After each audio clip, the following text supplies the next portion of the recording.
But like back in the day, what was the catalyst for the cocktail renaissance for you? In the smallest markets, we have great cocktail culture.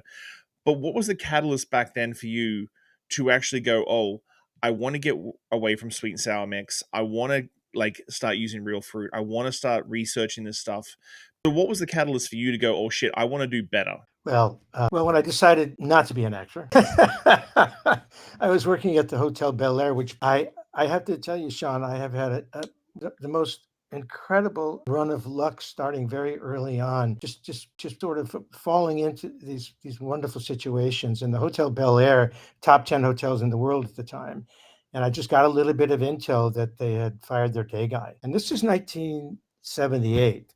I mean, this is pre HR departments and all that. So I walked into the bar and there was a big, tall, red faced Irishman. He was the executive bartender, but he looked like a substitute teacher because that's exactly what he was. And he looked miserable. He was the executive bartender. You know, he puts together the weddings for Reagan's kid. He doesn't stand behind the bar in day shift, you know. So I walk in and I said, I hear you're hiring a day man. And there was this pause like, well, okay, where did you work? And I said, Charlie O's in New York City in Rockefeller Center. That was a Joe Baum, my mentor of Restaurant Associates fame place. And he'd heard of it. And he said, oh, yeah, well, come on behind the bar here. Pour me a shot of anything. Make me, and I think he had asked me to make a sidecar.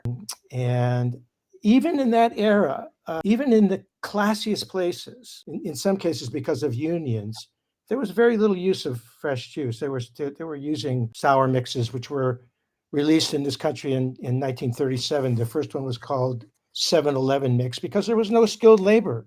Mm-hmm. You know, nobody knew how to balance stuff. There was no culinary stuff going on. It was, you made a Manhattan or a martini, fine, but then all the other stuff. I mean, and then when I started out as a young bartender, it was what I call the that's how we make it here era.